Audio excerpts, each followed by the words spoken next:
Today, as you all know, we are here to discuss President Biden's fiscal year 2025 budget request for the U.S. Fish and Wildlife Service. We always appreciate the presence of Martha Williams, the Director of the Service, before our committee. Thank you for appearing today, and welcome back.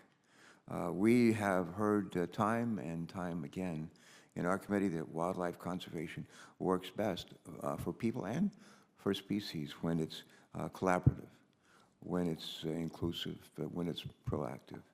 And Director Williams leads the service with those thoughts in mind. The President's fiscal year 2025 budget request also embodies, we believe, this approach, and we look forward to hearing more about it from you today as our witness. The President's budget request includes $1.9 billion for the Fish and Wildlife Service. That's a 10% increase in funding over fiscal year 2024 enacted levels. And one of the things we'll get into in the course of our hearing is that's 10% is not an insignificant increase, as you know. But I always like to ask, compared to what? And I'd like to look at the increases in the last couple of years, or the cuts in the last couple of years that were proposed in this administration or the previous administration. But the increase of 10%, coupled with the investments that we made, in no small part from this committee room, but through the bipartisan infrastructure law and through the Inflation Reduction Act, would provide the service with its support it needs to carry out its many important missions. Specifically, the President's proposed budget would support the Fish and Wildlife Service's work to conserve habitat, to combat climate change, to address biodiversity loss, and to maintain international wildlife refuges, which we're all very proud of. All of these initiatives protect our planet while helping to drive our economy at the same time. And a reasonable question is, how would the President's budget support these efforts? Well, first, the budget request includes some $602 million for the National Wildlife Refuge System. That's, I believe, 14 or 15% increase from fiscal year 2024's enacted levels. This funding would support habitat conservation as well as law enforcement and visitor services at over some 500 national wildlife refuges across the country. We've got 2 of them in Delaware. How many does West Virginia have? Have wildlife? Yeah, wildlife refuges. Just one, I think. Okay, all right. 2 weeks ago, I was privileged to visit one of Delaware's 2 national wildlife refuges. It's called the Bombay Hook National Wildlife Refuge. It's in the central part of our state. Imperiled species such as red knot and piping plover birds call this refuge home.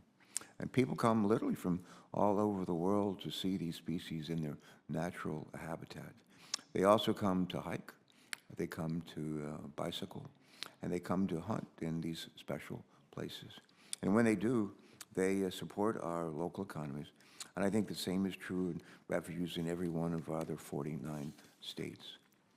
The administration's budget request also includes funding increases for programs focused on stemming biodiversity loss, including notable increases for Endangered Species Act planning and consultation and recovery efforts.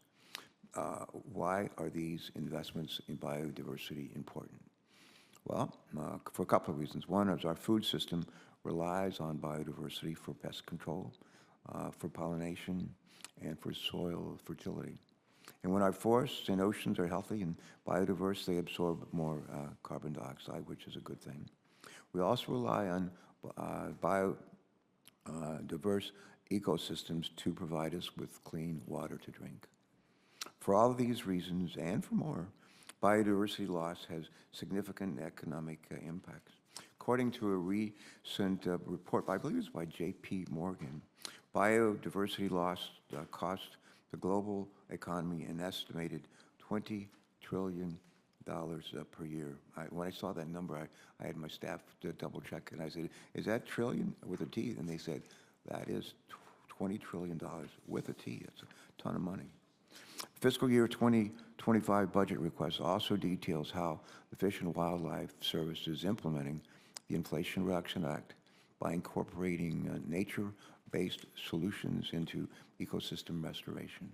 For example, the service is working with U.S. Department of Agriculture, with Ducks Unlimited, and with the Arkansas Game and Fish Commission to enhance more than 5,000 acres of wetlands in Arkansas. We're joined by a colleague from Arkansas. Specifically, the service will restore the wetlands' natural ability to capture, store, and release rainwater and mitigate the effects of severe weather events.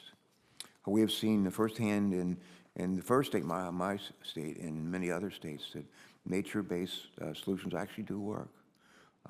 When Hurricane Sandy damaged the Prime Hook National Wildlife Refuge in our state, the Fish and Wildlife Service restored the refuge with climate resilience in mind. And not only did the restoration effort conserve habitat and benefit endangered species, it also addressed long-standing flooding issues in a nearby community. We call that in our state a win-win situation. That's what we're always looking for. Furthermore, the budget request of the President builds on our Inflation Reduction Act investments by including funding increases for programs like Partners for Fish and Wildlife and the Coastal Program. These programs are focused on improving ecosystems as well as coastal resiliency through partnerships with states, partnerships with tribes, and partnerships with landowners. And the President's budget request complements the bipartisan infrastructure law by enabling the service to continue implementing successful programs like the National Fish Passage Program. This program funds aquatic ecosystem restoration projects while supporting local economies. In addition to implementing the agency's own bipartisan infrastructure law, Inflation Reduction Act funding, the service is faced with an increasingly heavy workload as a result of Congress's investments in other agencies. The Fish and Wildlife Service's role in the federal permitting process is especially important, given the historic passage of these laws. As part of its congressionally mandated responsibilities, the service must consult with other agencies to ensure that we are deploying the investments from the bipartisan infrastructure law as well as from the Inflation Reduction Act, and issuing permits in a way that does not jeopardize species. However, neither the bipartisan infrastructure law nor the Inflation Reduction Act included funding for the service's responsibilities relating to permitting. So in other words, Congress increased the number of environmental reviews that the service must complete without providing the resources necessary to meet the increased workload. Fortunately, the President's 2025 budget would provide the service with adequate resources to improve efficiencies in environmental review process while also protecting species. And I would just add, I think we can do both, and I believe we must do both. As our colleagues on this committee oftentimes hear me say, we need to find out what works and do more of that. And having said that, we look forward to hearing from Director Williams today on what is working and perhaps what isn't working, and how the President's 2025 budget will support the Fish and Wildlife Service's important work. Before we do that, I want to turn to our ranking member, Senator Capito, for her opening statement, and let's have a great hearing today. Thank you. Well, thank you, Chairman Carper, for holding today's hearing, and welcome again to Director Williams. It's always great to see you and your staff. I appreciate you coming before the committee today to discuss the Fish and Wildlife budget for 2025. In previous hearings, we have discussed my frustration that the consultation process under the Endangered Species Act has delayed critical projects in West Virginia and elsewhere. And by the way, thank you for coming to West Virginia very early in your tenure. Still very appreciative of that. Our State Department of Highway has faced delays on road and bridge projects, and our State Department of DEP has dealt with delays on active mining permits and on projects to remediate abandoned mine sites through the AML program. If I sound like a broken record, I guess that's because I am. Those statements were taken from my opening statement at a hearing held around this time last year. And here we are again, seemingly in pretty close to the same position. My staff has been meeting with your staff regularly, and I appreciate that, for 2 years now. And effective communication and timeframes on consultations have only marginally improved. Currently, the field office has agreements with the West Virginia Department of Highways, the West Virginia Department of Environmental Protection, the U.S. Forest Service, and the Gas and Oil Association of West Virginia to fund staff positions, but not all of those positions have been filled. So the office's workforce is being supplemented considerably by outside groups, and that was some of the substance of our conversation 2 years ago. State agencies in West Virginia continue to be bogged down by back and forth with the field office on details, which at times concern issues beyond the jurisdiction or expertise of your agency, in some cases requiring project details on mines that date back to the 1950s. In May, the West Virginia Coal Association issued a notice of intent to sue the service for violating the 2020 biological opinion for the Office of Surface Mining Regulation and Enforcement Surface Mining Control and Reclamation Projects. That's a mouthful there. The 2020 biological opinion establishes a programmatic approach to consultation on OSMRE projects and outlines coordination and elevation procedures to expedite reviews and effectively resolve disputes. According to West Virginia's notice to intent to sue, the field office has been blatantly disregarding this biological opinion. Specifically, the field office is not adhering to the 30-day coordination deadline set by that 2020 document. And just a couple of months ago, the field office issued a permitting template, which was intended to expedite this application process. However, the information required by that template goes above and beyond the requirements of the 2020 biological opinion and is almost to the level of information needed to complete a full formal consultation or an environmental impact statement. Some of these projects covered by the 2020 document are as simple as ventilation holes, and yet the field office seems unwilling to complete the consultation until they have studied the history of the mine dating back decades and analyzed even the types of construction equipment that will be used. West Virginia DEP is having to elevate some of these consultations as emergent just to keep the mines in the states operating.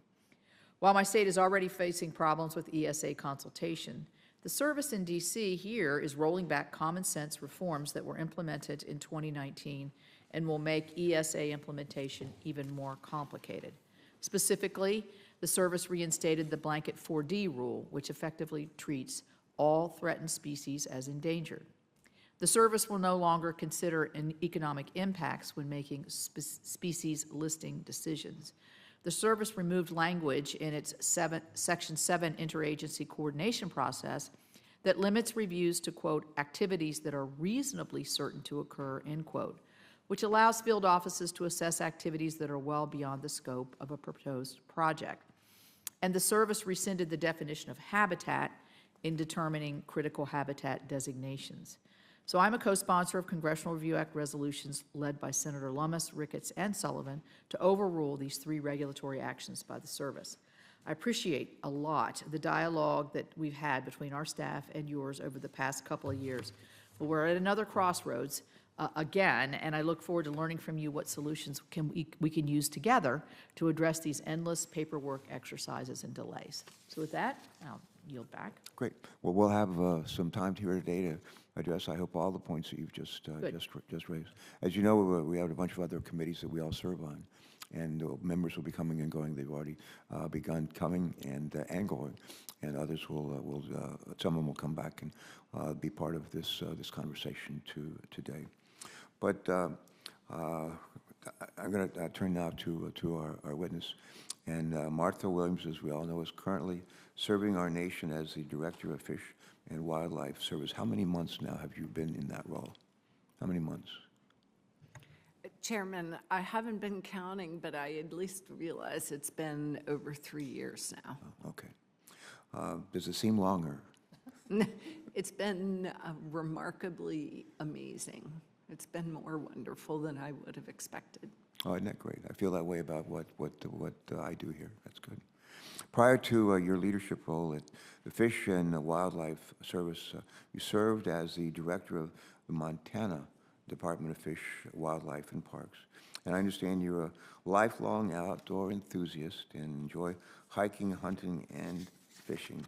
You're like pretty well cut out for this job. Welcome back to our committee, and please proceed with your statement, and we'll have some questions when you're finished. Thank you so much for joining us. Thank you. Good morning, Chairman Carper, Ranking Member Capito, and members of the committee. I really appreciate the opportunity to testify today on the U.S. Fish and Wildlife Service's 2025 budget request. The President's budget for the Fish and Wildlife Service totals $1.9 billion, an increase of $163.4 million above the '24 enacted level. The budget promotes strategic investments to conserve fish and wildlife species that face many stressors. It connects Americans with the outdoors, facilitates economic development, and creates good-paying jobs. The Fish and Wildlife Service is a field-based organization that works collaboratively and creatively to meet our responsibilities. Our 9,000 dedicated employees carry out our work across 8 regional offices and 800 field stations across the country. These biologists, refuge managers, hatchery operators, law enforcement officers, maintenance professionals, wildland firefighters, and more depend on relationships to help implement our mission in ways that respect the needs of local communities and fit the places where we work. We partner with everyone. Although we're a relatively small agency, these many partnerships greatly increase our effectiveness and reach. Over the course of my career, and now as director, I've seen this firsthand. Just last week, I saw 2 examples of how the Fish and Wildlife Service is the glue to impactful partnerships built for the places where they are. I saw our leadership working to combat aquatic invasive species in Lake Tahoe and to address grizzly bear conflict in the Blackfoot Valley in Montana. Our collaborative work in the Blackfoot, as an example, is a remarkable story of ranchers and landowners, tribes, nonprofit organizations, state and federal agencies, and local communities coming together to find solutions that keep ranchers on their land, keep their animals safe, and simultaneously allow grizzly bears to be on the landscape too.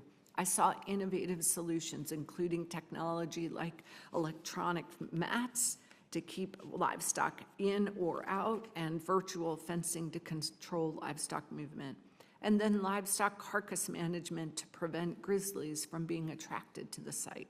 These actions keep ranchers ranching and conserve grizzly bears and a way of life, all in an effort to allow for thriving and connected landscapes. Through funding from USDA and the Fish and Wildlife Service, these efforts are being scaled up across Montana and on to other states.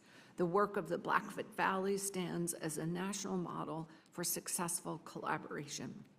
Such efforts would not be possible without the years of relationship building and leadership of Fish and Wildlife Service staff on the ground.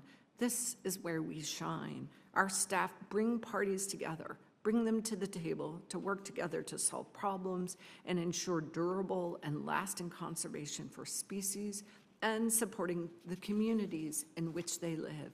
Building and sustaining partnerships like these take people and resources.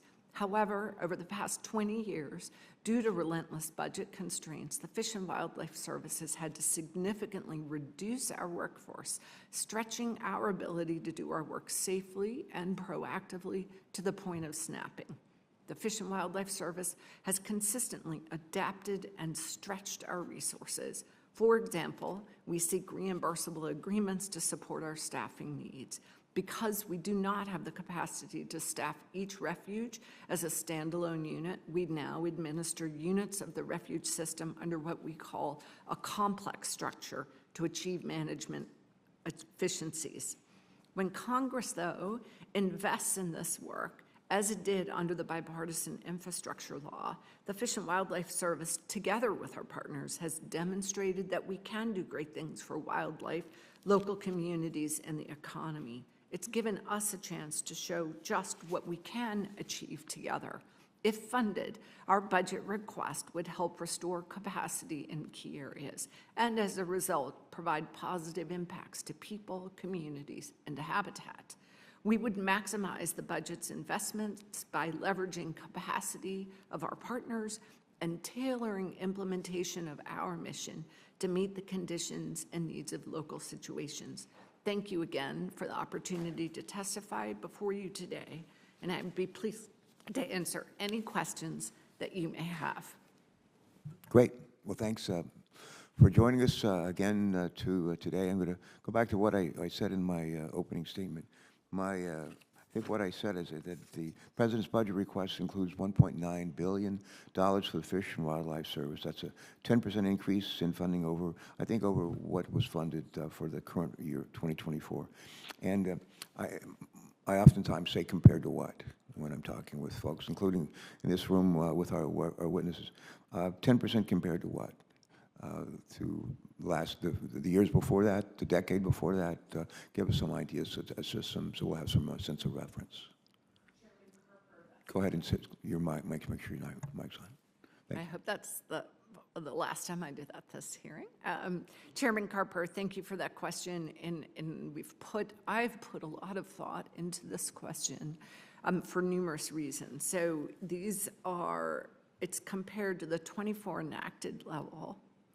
But when we look back over the last decade, the capacity within the Fish and Wildlife Service has continued to decrease by 20%. So as we think about rebuilding and being able to meet our statutory obligations, plus being able to do the proactive work so that, for example, species don't have to be listed, so that we can be more efficient in our Section 7 consultation.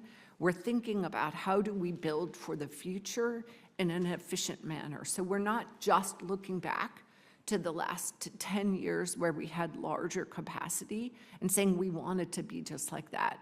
Instead, what we're thinking about is how do we build from what we have now? How do we get through these lean years first? And then how do we build going forward that meets the needs of today? All right. I'm going to ask you a separate question for the record, but I want to make sure I'm comparing apples to apples. 10% increase being requested. I want to be able to compare that apple to what's gone on in recent years. Well, that'll be a question for the record.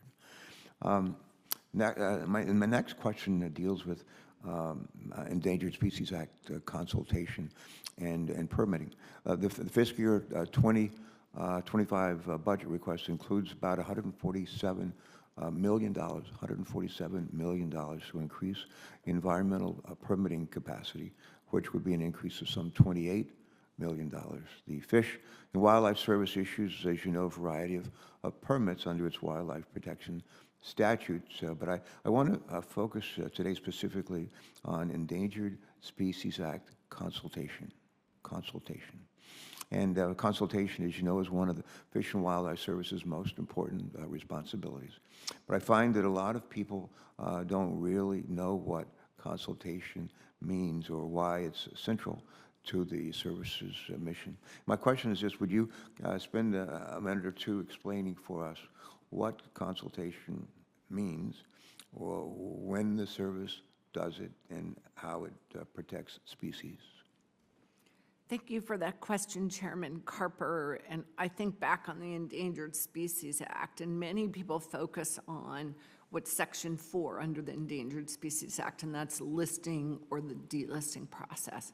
But the real heart of the Endangered Species Act is Section 7, that when Congress passed the Endangered Species Act, they set out Section 7 specifically to provide a means to conserve the ecosystems upon which endangered and threatened species depend. And there are two parts to Section 7 under the Endangered Species Act. One that directs all federal agencies to participate in conserving these species. So this is not just up to National Marine Fisheries Service and the Fish and Wildlife Service, it's up to all of government.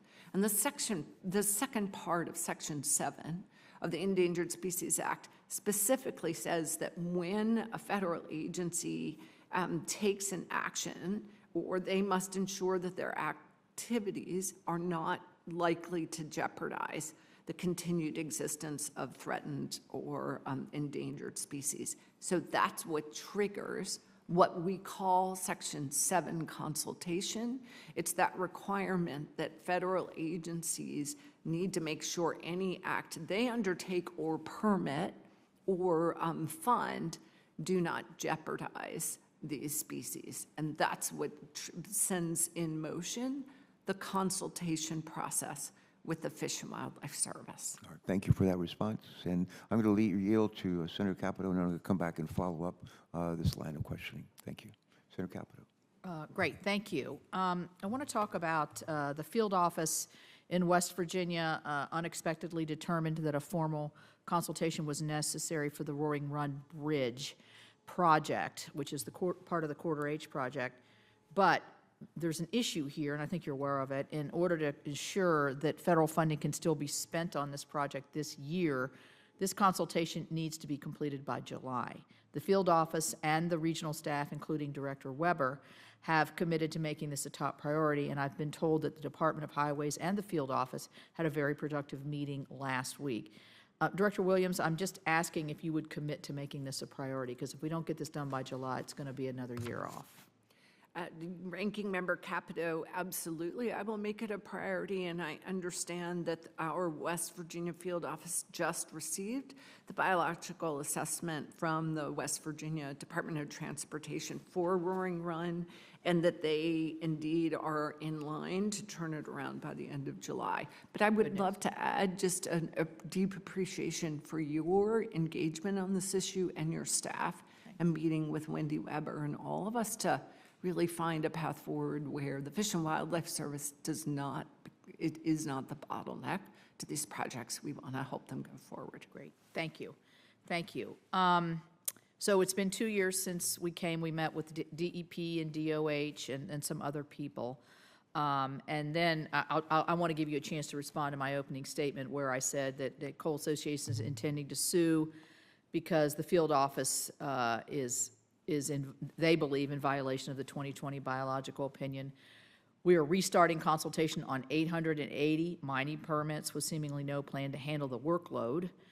DEP is experiencing months of back and forth on the protection enhancement plans that ultimately require no substantive changes.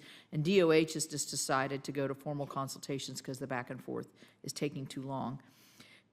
How do we resolve these challenges? And we still need to, I think, work on improvement. And what are we going to do about all these permits that are going to have to be relooked at? And you, as I mentioned in my opening statement, asking for information that goes well beyond what has been asked for in the past. Ranking Member Capito, I wish I had an easy one-sentence answer to that, but I can speak to how we're trying to address this challenge and get beyond it. So first off, as we recognize, we've had a 23% reduction in staff regarding consultations. We've had thank you to the investment in infrastructure, we have more and more projects coming our way than we've ever had before, let alone the OSMRE, these restarting these 880 permits. So we have had a decrease in staff, an increase in consultations. So we've thought about it in a number of ways where, first off, we have developed this innovative online system to kick out those projects that don't even need further discussion or consultation. And then— Is that working now? That is working now and is only improving. 50% of the permits that are coming through that system are based in West Virginia. So it is working now. So is that of the 880 permits? That's not of separate— the OSMRE permits. I can speak to, well, so first, if I can pull back and talk about how we're trying to address Section 7 consultations, where we had a decrease in capacity. We're requesting more capacity. Thank you for your leadership and others in the transfer authority, so we can be bringing in, as we have in the West Virginia field office, more staff. We have to do it more quickly. We have to be thinking forward and be prepared for the permits as they come in. We're being more efficient now in weeding out those projects that don't need formal consultation. We've had over 11,000 informal consultations, 1,000 formal consultations. So we're trying to, one step at a time, be more efficient and pay attention and move our resources to where we have those formal consultations. With that said, for the 880 permits from the litigation with OSMRE and the biological opinion, we are working diligently with our sister bureau, OSMRE. Wendy Weber is in constant contact with them, and as you mentioned, we at first had this template. We're working on a better template. I'm very interested in following up on where you think we have gone too far, and we can address those issues. So I hope I'm answering your question in the big picture. You're answering the question, but you know, as I stated in my opening statement, DOH, the Gas and Oil Association in West Virginia, DEP, recognizing that there's a capacity issue here, has funded into that office positions that haven't been filled. So if the argument is we don't have the money we don't have the people to do these processing, and you're given the money to do the processing, but you're not hiring the people. I can understand that frustration, Senator Capito, but it doesn't all have, you know, had we been able to look ahead for the increase in projects coming through with bipartisan infrastructure, had we had the money and the capacity, we could have built up ahead of time. Did you get any extra money? Instead, we're on our back foot, and yes, we are in the process of hiring those people, and we're very grateful for the opportunity to. Did in any of the FRA, the IRA, or the IIJA, did Fish and Wildlife get any additional monies in any of those? Not to cover this. Well, no, wait, that's not my question. Did Fish and Wildlife get any additional dollars in these three bills? Absolutely. As a whole? Absolutely, we got that money, but we did not get that money to put toward the capacity and the consultation positions. That's a very good question, because it gets to the very heart of the challenge.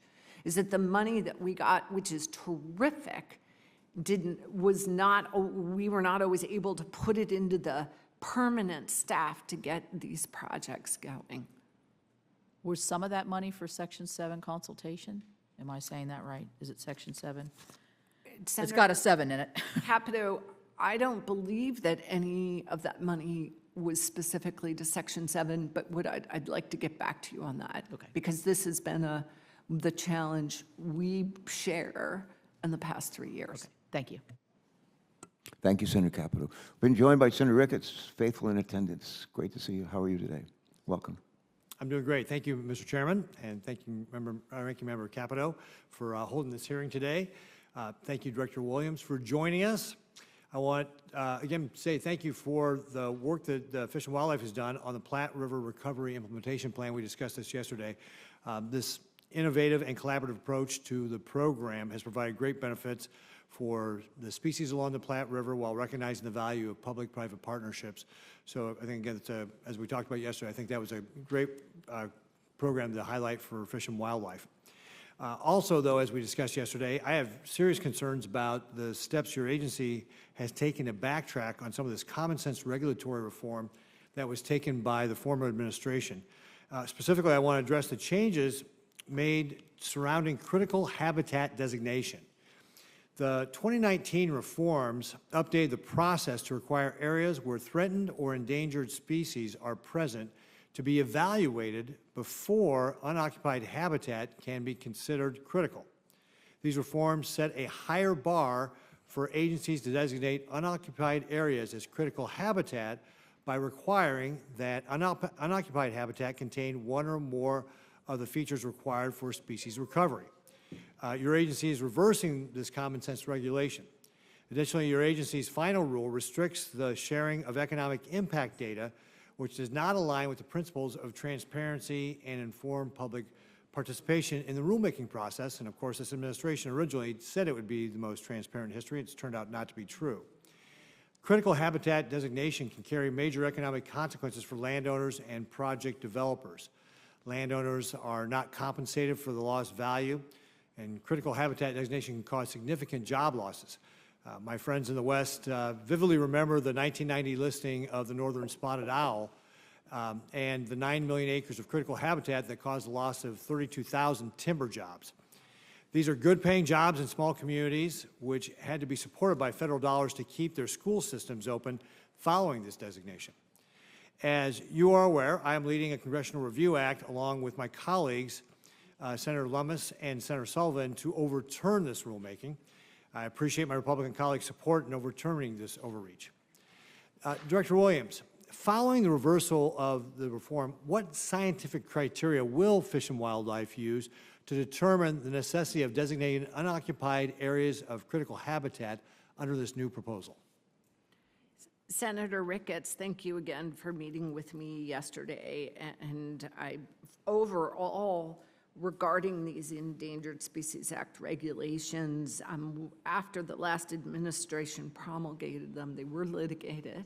And as the president asked us at the beginning of this administration to review the regulations, and in so doing, it was a policy determination to adhere to the law and the science to make these changes, including, as you ask about, unoccupied habitat. So for example, with climate change and other stressors on species, there are times where recovery of a species could go faster and more appropriately in habitat that's not currently occupied, but is the best habitat for them going forward, especially when we have, as you have a state with 93% private landowners, where we have landowners who want to restore these species. We would always do this in concert with the state and the landowners. So, but specifically getting back to the unoccupied areas, what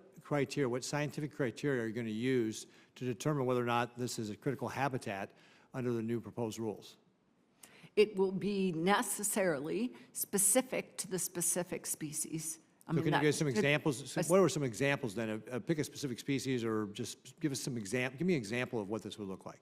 I'm trying to think of any species that has, a largely diminished area now, that where I can think of actually most species that are dwindled to such small, like I think of a small endemic species that are dwindled to such small areas that they only occupy now, but if you want them to be healthy into the future, that they might one valley over or one drainage over be able to thrive and relieve the pressure of the area where they are now. So I would think it can apply to myriad species, but the analysis should be specific to the species. Okay, so what about, so you can't come up with a specific scientific thing off the top of your head. What about economic impacts to communities? Are you going to be looking at what may happen to those communities as a result of mandatory designation of unoccupied habitat? Senator, we're always interested and care about the community health, but there are different interpretations of the law, of the Endangered Species Act, and whether it allows us to take economic impacts into consideration in our Section 4 analysis. So I would say we will follow the law and the science. So you're saying there may be cases where you're not going to do the economic impact on communities to determine whether or not designating the critical habitat is.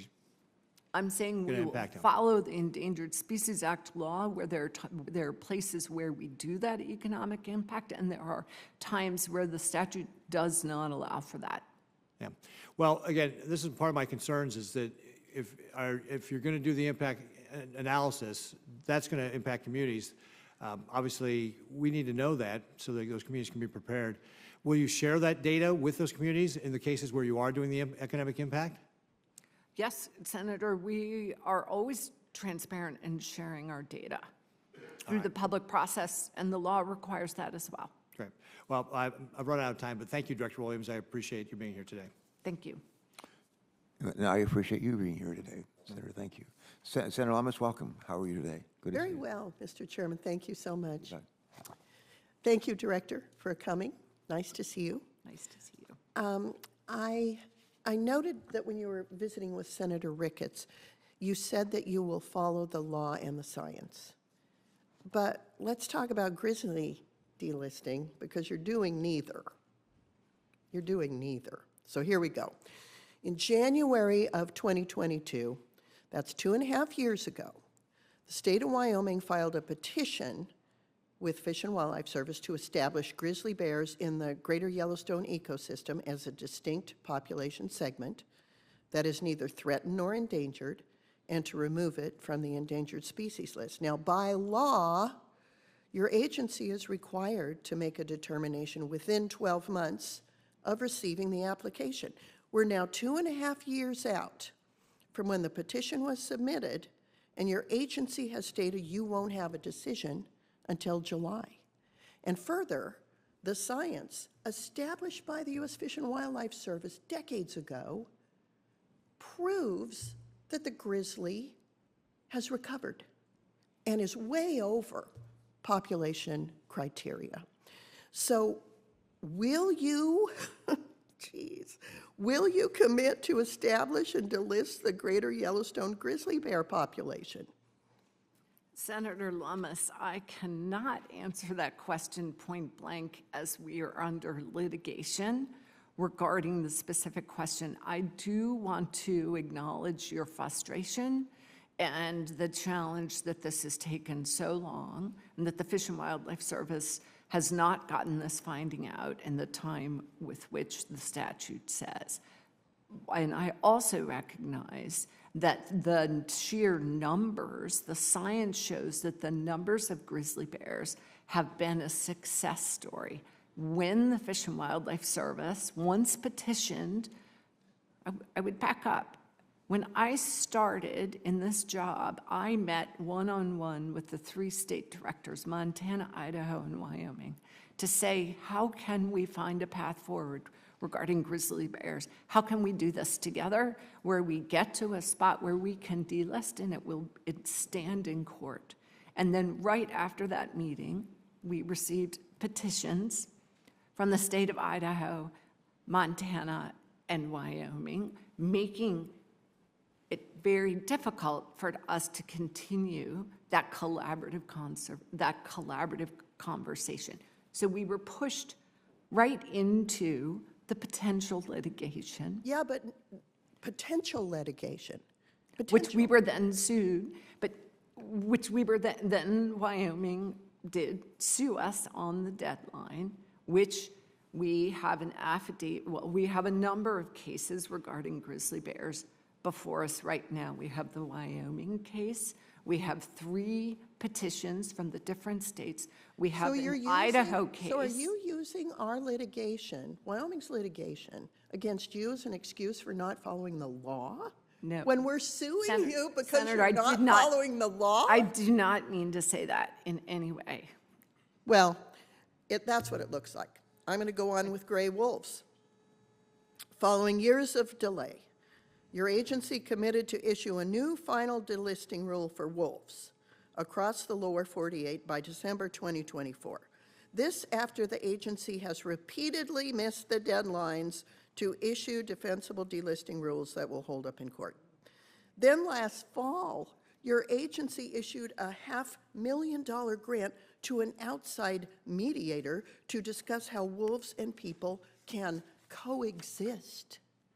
This looks like political favoritism thrown at some group to study how wolves and people can coexist after 2 decades of regulatory process, socialization of the issue, and repeated discussions. This looks like a delay tactic and a waste of taxpayer dollars to me. I want to know, can you assure me this process will not delay a delisting rule? And further, that no part of this "can we coexist" discussion will be part of the administrative record? Senator Lummis, first of all, wolves are now delisted in the Northern Rockies. The Fish and Wildlife Service was challenged on that, and we received a petition, and in this administration, we issued a decision that wolves remain delisted in the Northern Rockies. But now you're doing this proposed national recovery plan? Absolutely. You announced that. Yes. Wolves are under the jurisdiction of the state of Wyoming. Yes. And now you want to expand this to Yes. the whole country. Oh, my Yes. gosh. Will Yes. you maintain state jurisdiction in Wyoming? Yes, Senator Lummis, the wolf process has nothing to do with and does not impinge on the state's authorities where wolves are delisted. What we were seeing across the country was various litigation that I wanted to be able to say, time out, let's focus on the real work of wolves on the landscape, just like in the Blackfoot Challenge where I was, where we support landowners being on the land and supporting them addressing any livestock depredations.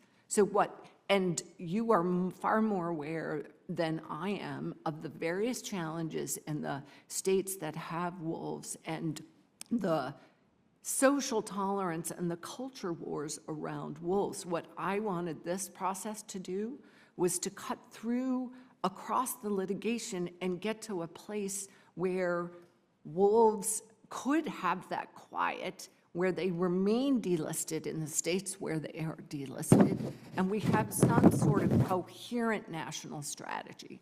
Well, I think it would be better to spend $500,000 studying, getting a mediator to study how people can get along and coexist with each other. Thank you. Thank you. Thank you.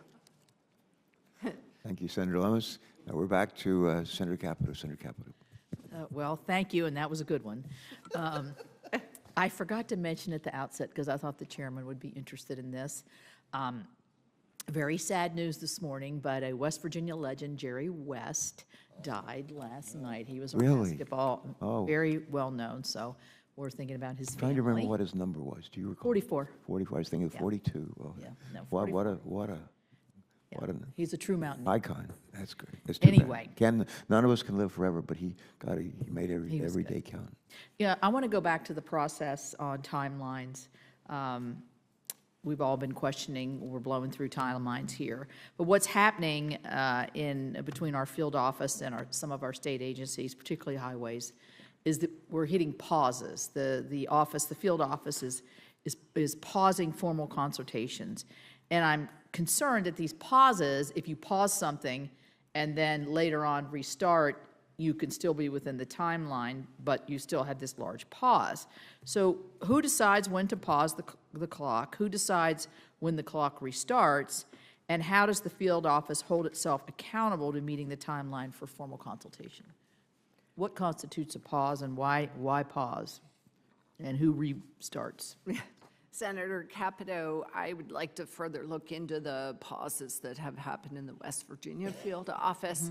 And I don't know, I know that there are times where we are all challenged to get the information we need. And I know you mentioned that there are times where you feel that we're asking for more information than we need. So I'd like to sort through that. Okay. I can't answer We'll your follow up question on on the that. fly. Thank you. And you mentioned the template that Yes. you've put together as a tool for consistency and that you're tweaking that. We would like to, and we mentioned that we've received complaints or concerns that a lot of the information is information that's extra information that's not really relevant to what we're doing, what they're trying to achieve here. So could we work with you on the template? Could we look at the template? I don't think our office has seen it, but I don't think we've asked to see it either. So I'm making that request today. Yes, Senator that we can- Capito. I know we're still working with the Bureau on that, and we'd be happy to work with you on this, too. Thank you, thank you. Then, it was interesting to hear Senator Lummis talk about lawsuits, and obviously we have those issues in West Virginia, probably in every single state.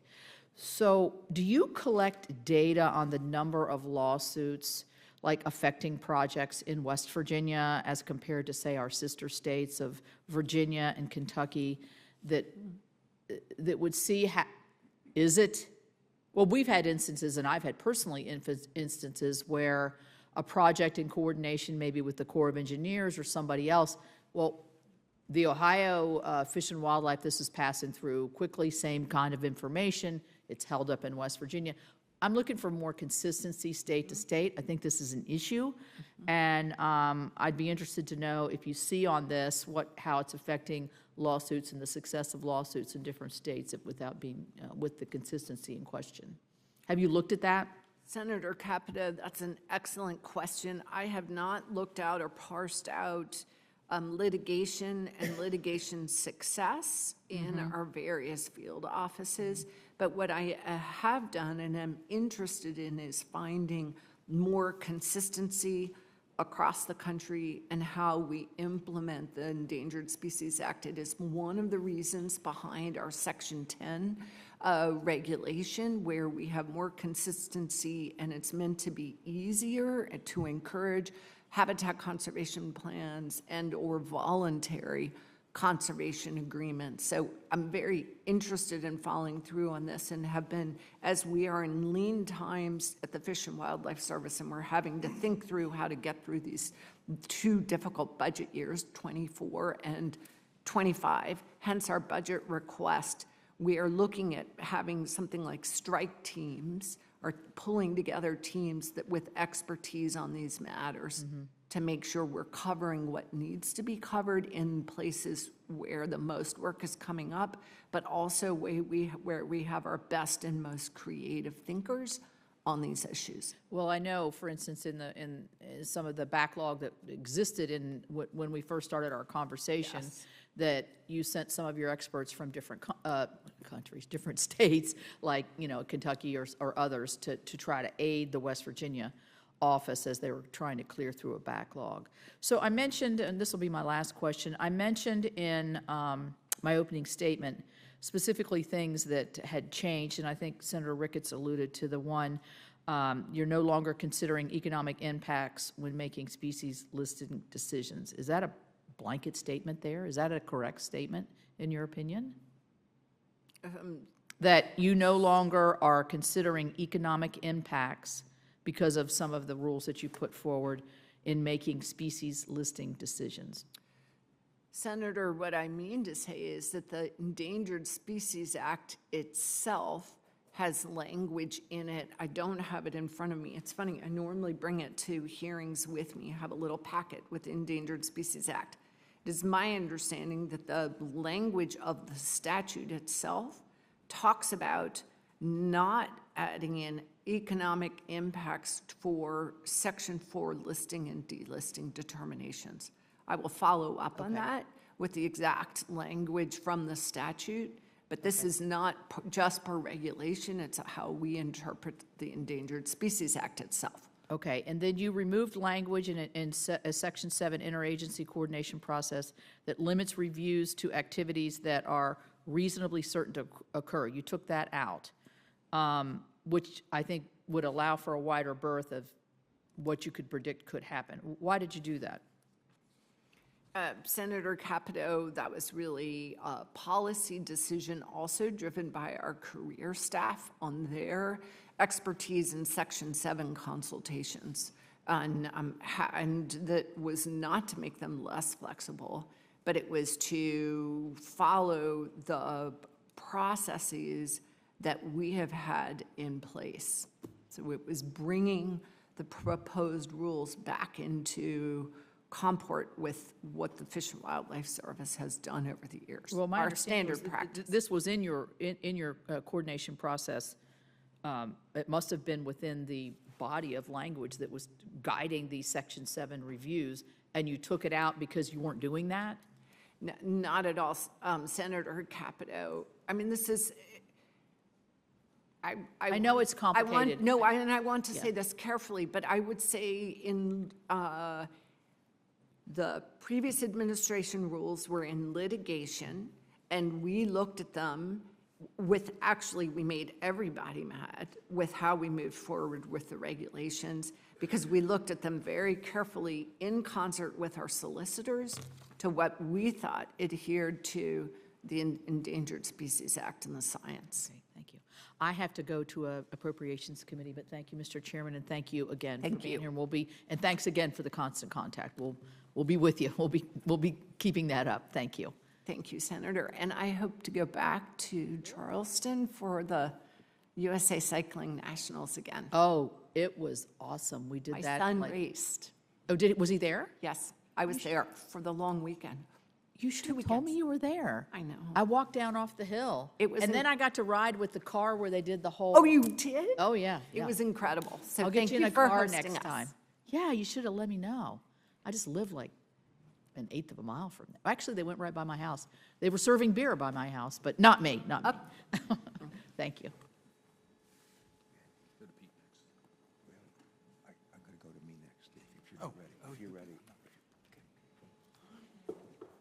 Senator Capito, thanks so much for being with us, and we'll look forward to seeing you on the floor. We've been joined by Senator Cardin, and he is, Yale has indicated he's happy to wait a few more minutes before jumping into this, but when he's ready, I'll yield to him. Benefit from your questioning, Sure. Senator Ricketts' questioning. I'm not sure how much benefit will flow from my questioning, but hopefully it'll be somewhat valuable.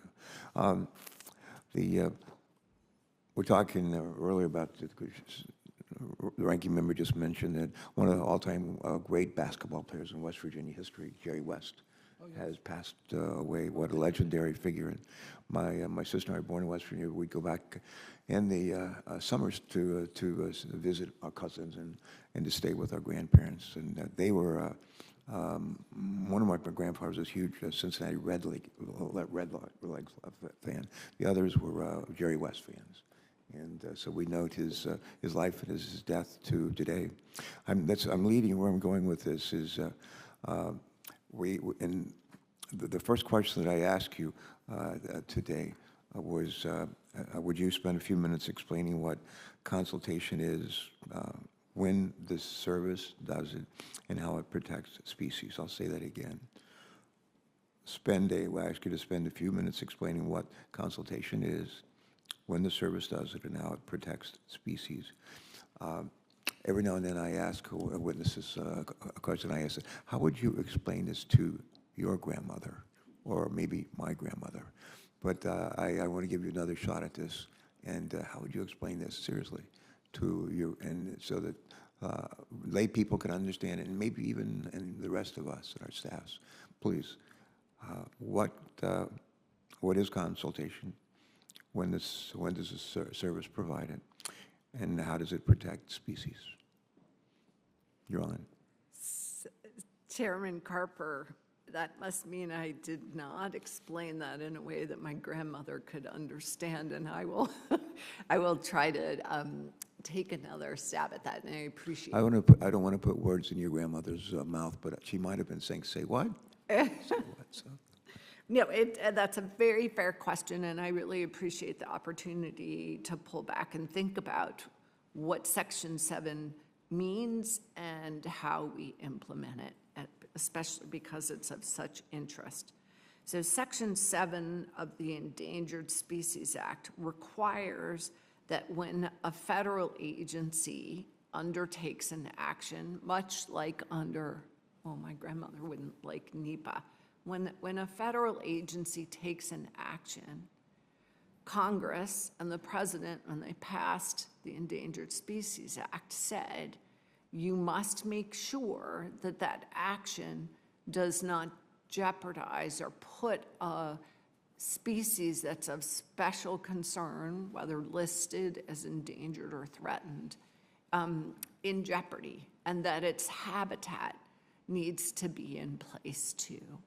So what that has developed into, when a federal agency takes an action or gives money to a company to do a project, or permits that agency has to work with the Fish and Wildlife Service or with NIMFs to say, does this project affect that species and its habitat?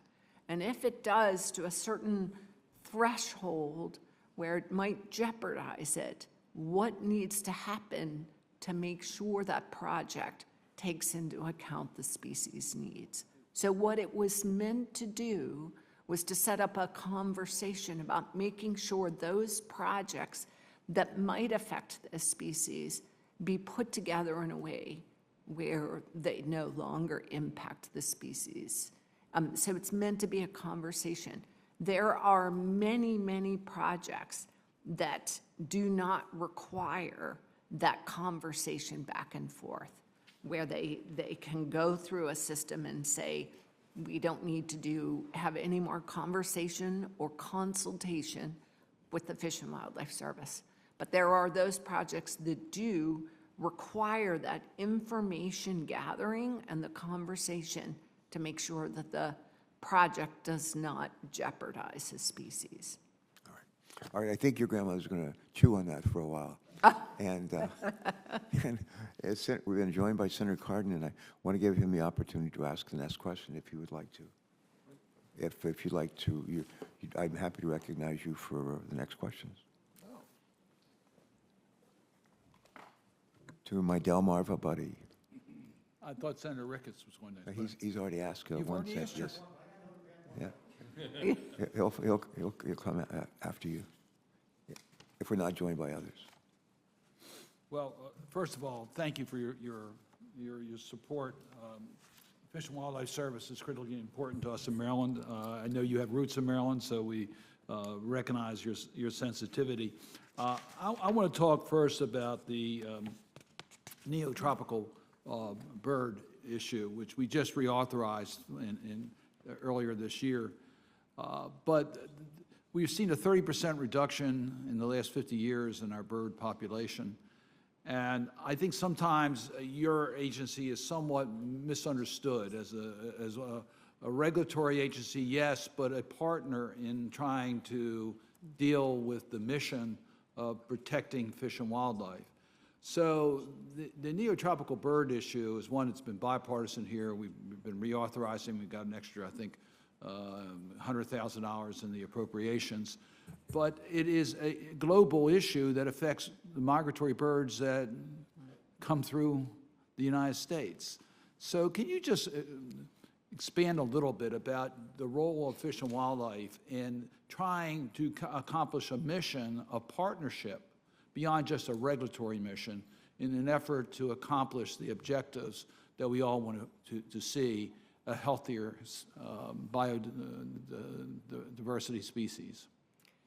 Senator Cardin, I really appreciate that question because I think it gets to the heart of just how the Fish and Wildlife Service can be misunderstood, that while we absolutely have a regulatory responsibility under the Endangered Species Act, we indeed do far, far more.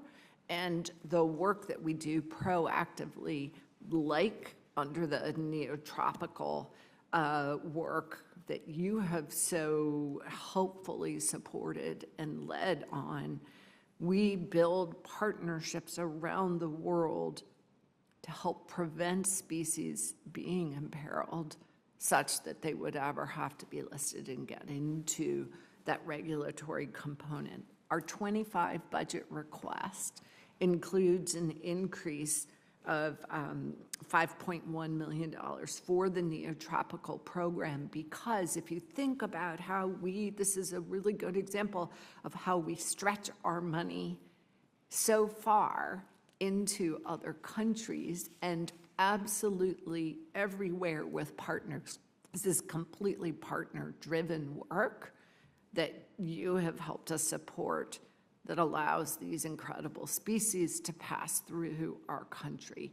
I think I understand that some of your staff were able to go on a bird walk.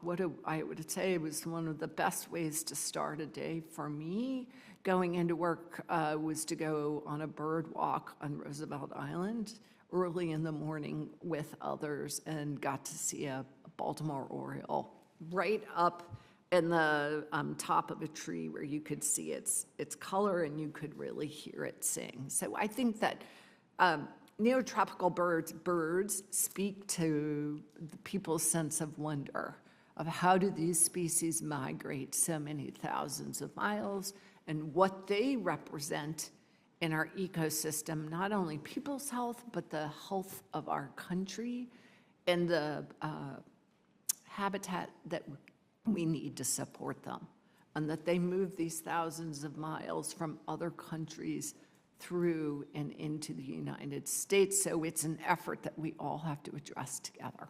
And I just really want to underscore the number of projects in, I think, 40-some countries that we've been involved with the neotropical birds, the migratory birds. It's a real testament to U.S. leadership, but partnerships with other players, including governments, that have made a huge difference. The Baltimore Oriole is flying high. They're on a 5-game winning streak, so Yes. it must be working well. So, How about demos? Senator, you are correct. We've had over 747 projects in 43 countries, and those countries absolutely rely on the U.S. government's leadership. I've seen that firsthand as I've traveled to Panama and other countries to know just how they rely on the funding that we have for these neotropical species. I just want to thank you. I know that you are working on the latest of our wildlife refuges in Maryland, which we're very proud yes. about. I know your report is in on that. It's very popular in the southern part of our state. I think it's about 40,000 acres. This is cooperative. The governments and the communities are all in support of what we're trying to do to preserve more land. So thank you for your leadership in that regard. Thank you for your support, Senator. Senator Garden, thank you for joining us. You mentioned the birds. He's a huge fan of the Baltimore Orioles, and as it turns out, I'm a huge fan of the Detroit Tigers. And every now and then over the years, I've been privileged to go to a game when the Orioles host the Tigers. We don't have too many tigers in our community. We have a lot of Orioles, Baltimore Orioles. But anyway, maybe we can look at co-sponsoring a bill to protect the endangered tigers in the world. Just to give you an example of what a good friend he is. Well, a couple of years ago, the Tigers and the Orioles were battling for a playoff position to see who's going to go to the World Series. And I couldn't go to the game, but he was nice enough to call me from the game when the Orioles hosting the Tigers, who had just won. And the cheering in Baltimore, you could almost hear without a telephone. But he held the phone out so I could listen to the celebration. Where do they play? They used to play Memorial Stadium. Where do they play now? Oh, wow. You're going back a long, I know. long way. It's called Camden Yards. There We you have go. to get you there more frequently There you if go. you don't know Camden Yards. I do. The first of the I do. modern stadiums. There you go. Well, I'll always remember your thoughtfulness. Have you been following David Rubenstein's purchase of the Orioles? A little bit. Good. All right, and with that in mind, I think that leads right into Senator Ricketts for his second round of questioning. Go ahead, Senator Ricketts. Great. Thank you very much, Mr. Chairman. Director Williams, I kind of want to just pick back up because we were talking about the 2019, the Trump administration published a rule that gave Fish and Wildlife the ability to use the economic analysis when it was looking at the Section 7 listings, correct? And that's the one you're referring to there was a lawsuit over. Is that accurate? There was a lawsuit. There was. There was a lawsuit over the suite of Trump administration ESA regulations. Right. Yep. And then that's what when the Biden administration came in, they finalized the rule that basically reversed those. Is that accurate?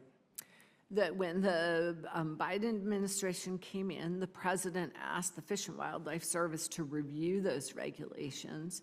We rescinded and then promulgated new ones that were not the same as prior to the Trump administration, were not just the same as the Trump administration's regulations, but instead were a very thoughtful and measured approach forward. Okay, I so- would argue. So getting back then to the economic analysis, so you said that you'd follow the law with regard to the economic analysis. It's not in the original act there. And you said if you do the economic analysis, you'd share it.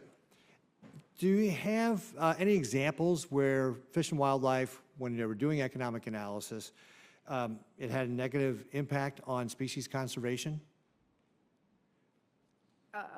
Senator, I'm not sure I understand your question, So whether was a there times when listing or you did, delisting. when you did the economic analysis, did that ever impact the ability to be able to, your ability to protect a species? I'm not following how many, it depends. My We point is, do if it economic doesn't, if it hasn't harmed you in protecting a species, then doing the economic analysis would be beneficial to the community, so they're aware, right? You know, we referenced the spotted owl costing 32,000 jobs.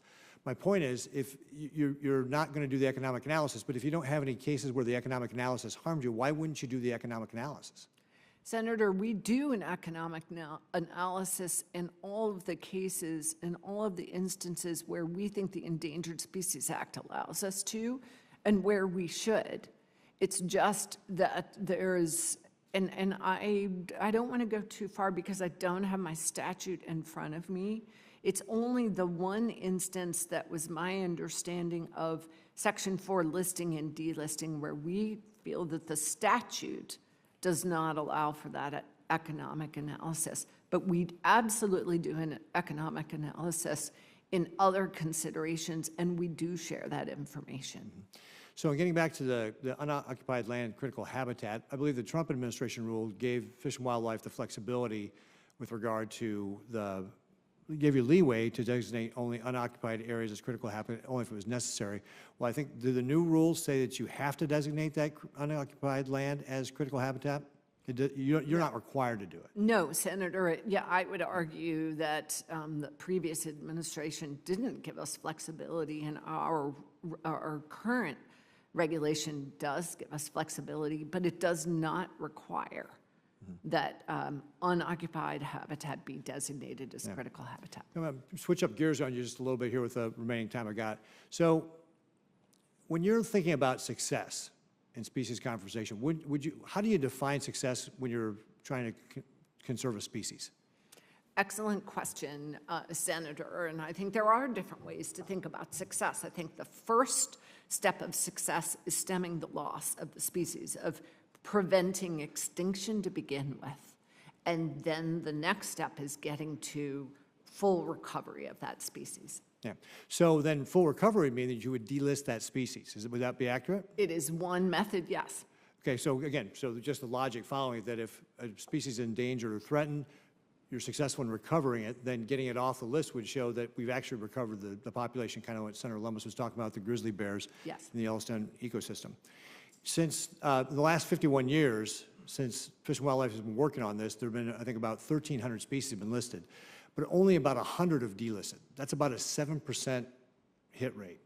I would suggest that the Fish and Wildlife use that as one of the benchmarks to say, hey, we can actually show that this program is successful by getting more species to the point where they're being delisted. And, you know, quite frankly, 7% over 51 years is not a very impressive record. That, I mean, like if I was in school and I got a 7% on my grade, my parents would have been pulling my ear and telling me to pay more attention in the classroom. I think that one of the things the Fish and Wildlife, and I would encourage you to share this with everybody else, should be thinking about is we ought to be thinking about not just how we can, you know, set aside this land and so forth, but how do we actually get to the end goal of how do we get be more proactive as far as delisting species? Because that's really the definition of success, is that those species aren't endangered anymore. Senator, I agree that's our end goal, but I do also feel that the Endangered Species Act has been incredibly successful in stemming the extinction of species that when we lose them, we're poorer as a nation. Great. You know, actually, that would be one thing we'll follow up with, because I'm out of time, is just how many species does Fish and Wildlife assess that we've stopped from going extinct? Yes, Yeah. happy to follow up. Great, thank you. Thank you, Mr. Chairman. Yeah, no, thank you very much.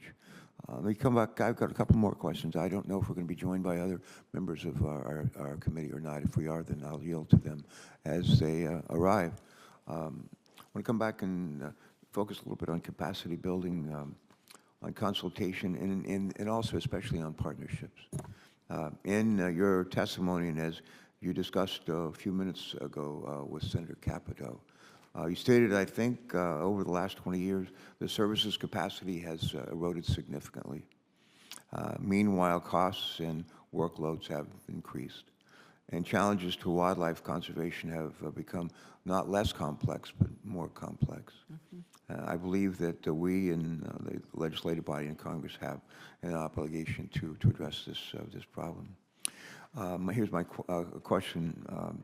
Would you elaborate on how specifically this budget request prioritizes capacity building within the service, particularly as it relates to consultation and relates to permitting? I'll just say that again. Would you elaborate for us specifically how this budget request from the administration prioritizes capacity building within the service, particularly as it relates to consultation and permitting?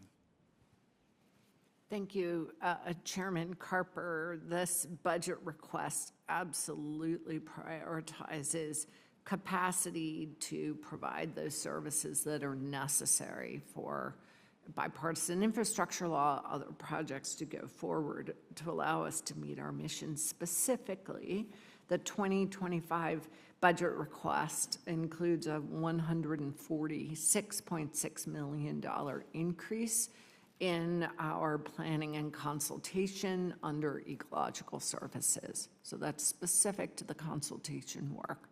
Where the budget request also prioritizes capacity, that is, you mentioned, for the Fish and Wildlife Service to do its bulk of its work that's non-regulatory, it requires people to build those relationships and those partnerships. I think about our Partners for Fish and Wildlife program.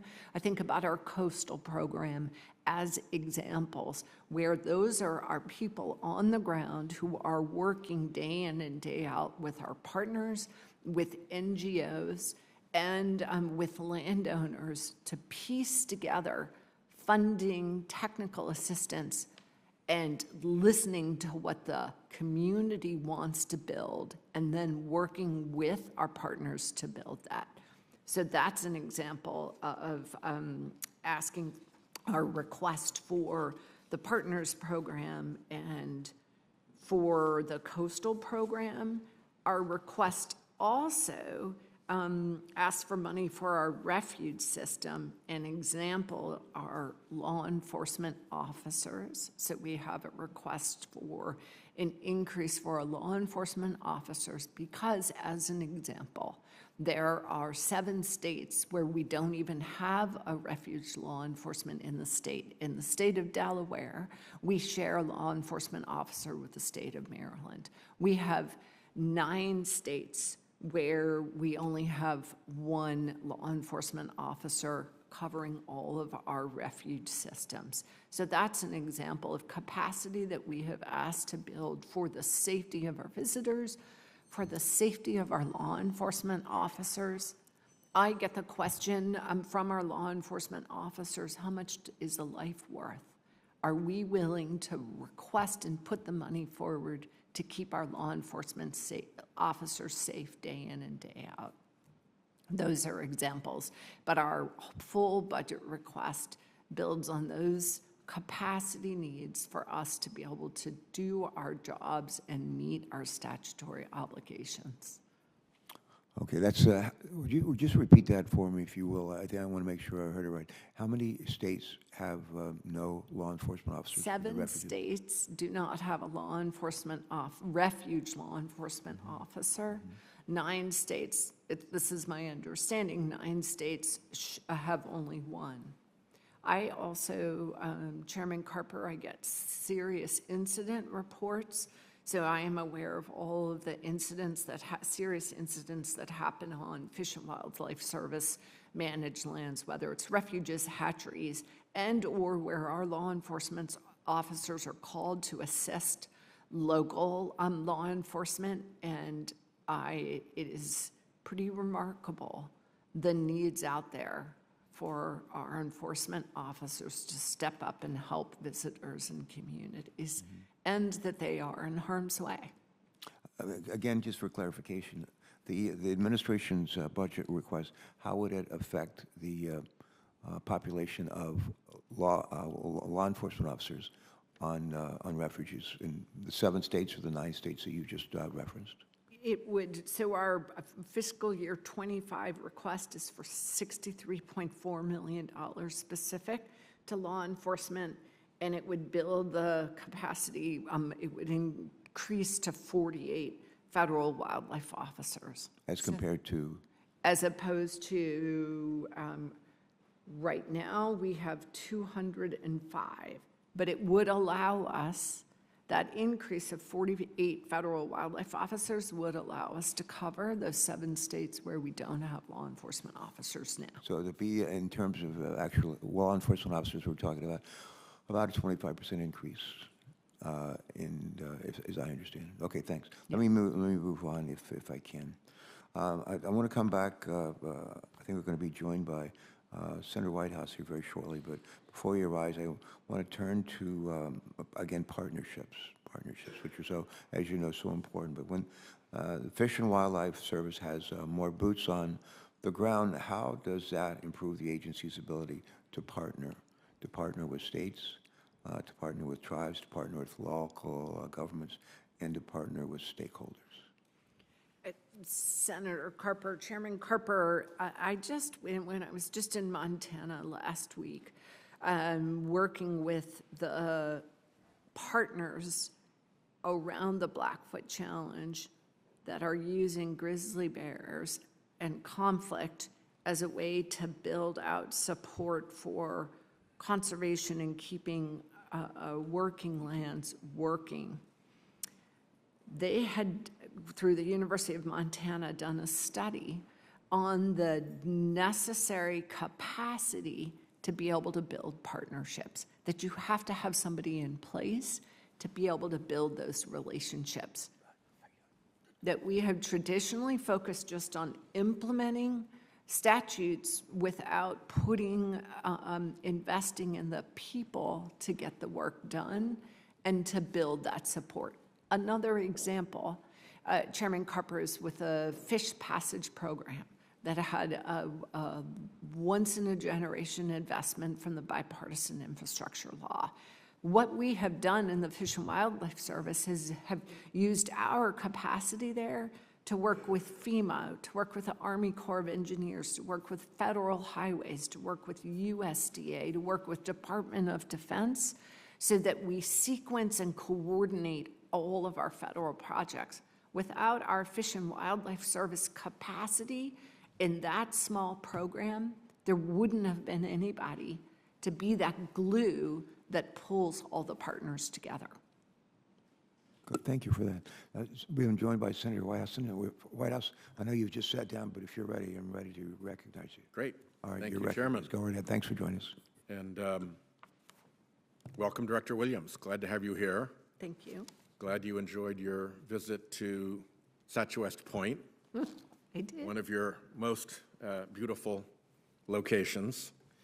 I wanted to flag just a few things for you. One is I would encourage you to support as much as you can the invasive species program. I visited, for instance, Valley Falls Pond in Rhode Island and seen it completely overrun by invasive water chestnut. And the homeowners nearby have a real problem on their hands. And the better we can be at helping them, the better off. A lot of these are historic and treasured features. And when an invasive species comes in and transmutes them, it's ordinarily not to anyone's advantage. So if you could help with that, I would be grateful. I know you've got a lot of different places and a lot of different invasive species, but I wanted to flag that in particular. I also wanted to flag, as we discussed the other day, making sure we're paying a lot of attention to the Narragansett tribe. We had a visit from the secretary, and I sat down with her and the tribe leaders, and I mentioned, it's been a long time since the Secretary of the Interior has visited the Narragansett tribe. Don't know exactly how long. And John Brown, who's the medicine man for the Narragansetts, put his hand up and said, "I do." He said, the last time, I'm not going to get the year exactly right, but it's order of magnitude. He said, the last time was in 1862, and it was for purposes of removal of our tribe. And Secretary Holland burst into tears at hearing that. So I hope that the overlooked Narragansett tribe is going to get a good deal more attention and support. The last thing I'll mention is that I hope that the department, all the way to the top, tells the White House how important the RISE bill is. The RISE bill would take revenue from offshore wind development so that local revenue, the 37% from GOMESA that you get from oil and gas offshore, is matched by offshore wind. Because if you don't have a match, then when the developers are going into a state legislature or a governor and they say, well, we can do more oil and gas, in which case you get 37% of our revenues, or we can do offshore wind, in which case you get the big zero, that puts offshore wind at a very serious regulatory and political disadvantage against further oil and gas development. And we should eliminate that disadvantage. It's going to be very important, I believe, to offshore wind development in the Gulf.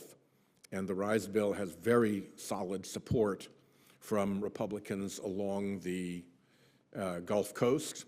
And also the former Democratic governor of Louisiana was a very, very enthusiastic supporter. So we would very much like to get that done. If we get that done, then the revenues go to the Coastal Resilience Fund. And as you know, I've had a long problem with the Land and Water Conservation Fund, that it should properly be called the Inland, Upland, and Freshwater Conservation Fund. And when you get to the coast, there's essentially nothing there. And we could have a big old fight with Delaware and Rhode Island quarreling with upland states about reallocating Land and Water Conservation Fund dollars more fairly to coasts and to saltwater. But better than fighting over that existing pie, better to add a little sibling that would take care better of coastal and saltwater concerns, and putting the coastal fund in as I said, like a kid brother to the Land and Water Conservation Fund. So we're not trying to compete for resources, but we're adding to the conservation resource, and doing so in a way that encourages offshore wind and is fairer and et cetera. So please take back that I'm eager to see that become a priority recommendation to Congress from the administration. I think we're there, but you're never entirely sure until it's game day, and then if you find out you're wrong, it's too late. So let's try to get an enthusiasm. I don't know if you have a response to that already.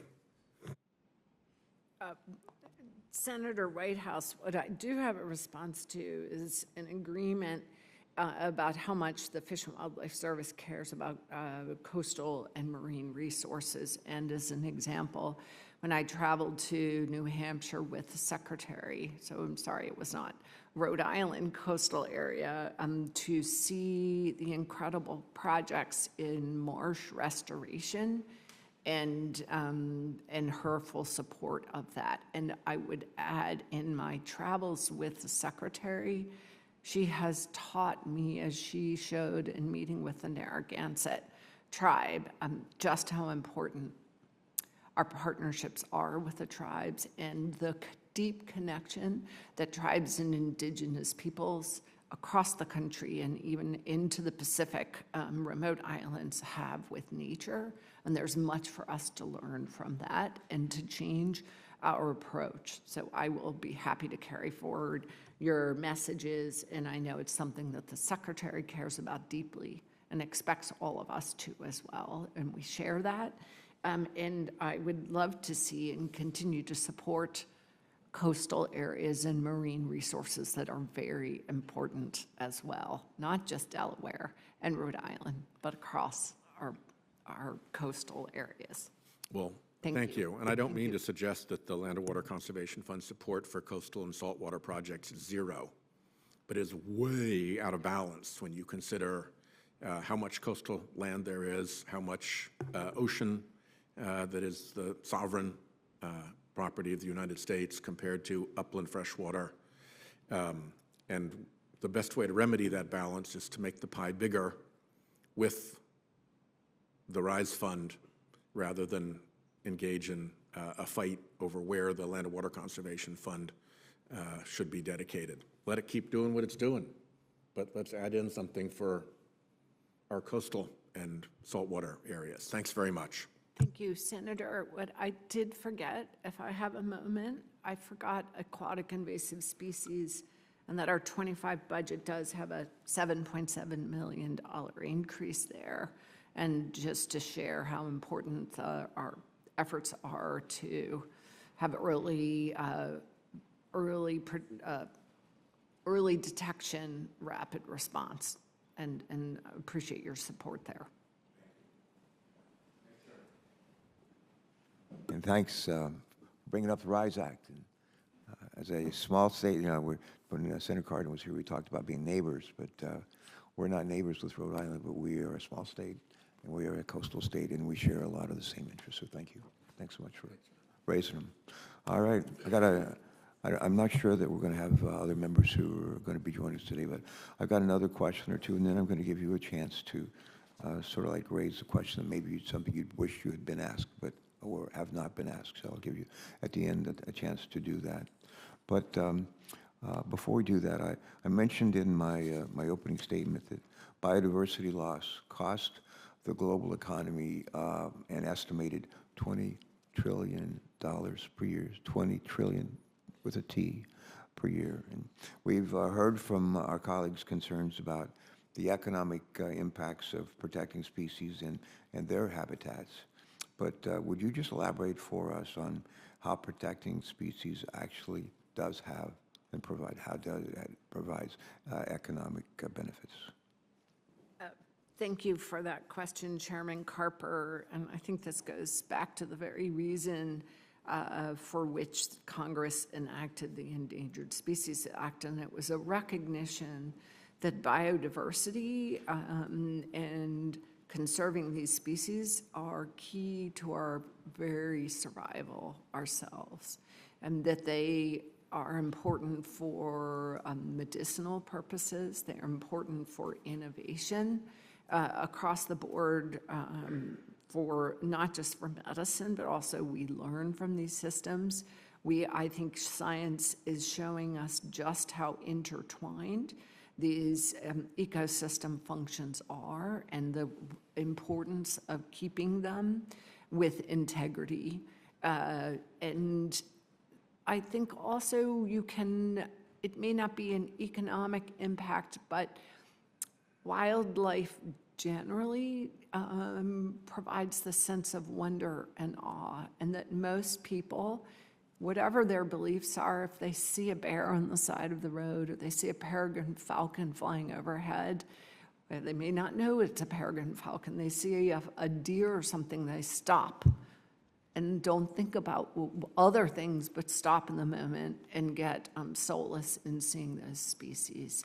There's also tremendous cultural significance for many people for these species. But I think, too, that the biodiversity needs keep our food secure, our pollinators. So many of our plants and food sources require pollinators, require the habitat to be healthy. It also brings in clean water, clean air, healthy soils. These are all things, the habitats and the species that depend on them are also what support our economic well-being, and I think the well-being more generally of our communities.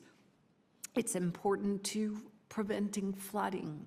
It's important to preventing a pollution, that wetlands, we think about the importance of wetlands as really pulling out these pollutants, but they're also prevent flooding and are critically important to many of the species that we love, that we sustain ourselves with. I think about Alaska. I think about our hunters and anglers that depend on these species as well, that coming from Montana, I filled my freezer with an elk. I only killed it so that I would have food for my family, and I didn't buy meat. So I just think of there's myriad layers of reasons why biodiversity is so essential in this country, and it's something we still have. And once you lose it, you can't bring it back. That's probably worth repeating. Say that one more time, that last sentence. Once you lose a species, you can't bring it back. Thank you. All right. I got, I don't know that we're going to be joined by any of our other colleagues. I have at least one more question, and it's a short one. Would you take a minute or two and talk more about how the service is embracing nature-based solutions, please? Chairman Carper, this is something that I'm incredibly proud of, is the way in I thought you might be. I'm proud of the way the Fish and Wildlife Service has really embraced nature-based solutions, and they have become part of the work we do. One of the first projects where I think we really saw the benefit of nature-based solutions was indeed, as you mentioned, after Hurricane Sandy. And we used nature-based solutions for prime hook in a way that it supports the community, it restored the marshland habitat, and it brought back the species that depend on that place. But that's just one example that we've learned from across the country, and we're now working with our other sister federal agencies and building out those nature-based solutions because they work, because they are cost efficient, and because they poise us for the future and to try to buffer from climate's impacts going forward. So I just thank you and your support for nature-based solutions and how we've learned to build them into all of our work now. All right. Well, that's a pretty good example, I think. Have you ever been to Prime Hook? Oh, yes, once or twice. And even in the last couple of weeks, as you know, we're very grateful. I almost feel like I'm part of their family now, so thank you. Good. My last question, I've already telegraphed this question, but is there a question, just maybe one question that you wish might have been asked, have not been asked? Go ahead and just briefly state that and answer that question for us before we close. Thank you, Chairman. I've thought a lot about this, and in my serving for the past 3 years, as you know, I've traveled around the country. I've really dived into... Let me just say I'm mindful of your travels around the country and visiting states. Keep doing that. That's a good thing. Go ahead. Thank you. I hope to keep doing that because I can see the impacts on the ground. I can visit with our staff and see the way in which we do our work. So what I have observed is that the current budget for the Fish and Wildlife Service does not match the work that we do. It doesn't always reward where our work is best. And so the 2025 President's budget request would help rebuild the capacity where we need to be proactive and to do that partnership-driven work. And it would reward, say, for example, our fish passage work, where we're punching so far above our weight and bringing together many different organizations to really solve water quality, flooding, fish passage, aquatic connectivity issues. I think of our coastal work, where we absolutely do everything with partners and stitch together these efforts in support of a community, but also for the ecosystem health and its impact to species. I think of our migratory birds program, where we've been proactive and innovative and trying to cut through challenges of the past and get these eagle rules through, to be thinking about how does the migratory bird treaty, how do we implement the treaty? I think about our Office of Law Enforcement, people across the world who are doing so much with so little to help allow for legal trade, but prevent illegal trade of wildlife. I think of all of our staff and their earnest faces as I go across the country who are trying to solve problems and are trying to be creative and innovative with so little. And so that's the question that I would love to be asked, and how the Fish and Wildlife Service would make such good use of the investment in our work were Congress to pass the 2025 budget request from the president. Thank you. And we thank you as well. Tell us again how many national wildlife refuges there are in the country. There are 571 now. Okay. And there's a couple. That should be, that's a trivia question. That Okay. the secretary, I played trivia with her and she got that right. That's good. And there's a couple in Delaware that we're really proud of. What's called Prime Hook, and there's another one too. What's it called? Oh, I think there's a special visitor center called the Thomas R. Carper Visitor Center. What an honor! What an honor! We're What just an very proud of that. We're proud of both of our wildlife refuges. But as folks around the country are looking for places to go visit they haven't been to before, I hope they'll consider that we have two great visitor centers, but one that is particularly close to my heart. So, thank you. In closing, again, thank you for joining us today. Thank you for your service. Thank you for your testimony, and we especially appreciate your service to our country at a time when we face great conservation challenges. But I like to quote Albert Einstein. Albert Einstein used to say, "In adversity lies opportunity," and that's true in this instance as well, because those challenges also bring with them some opportunities, and we're mindful of that. Before we adjourn today, some housekeeping. Let me say this: our staffs are both the majority and minority side. Our thanks to each of you for the helping the members prepare for this important hearing.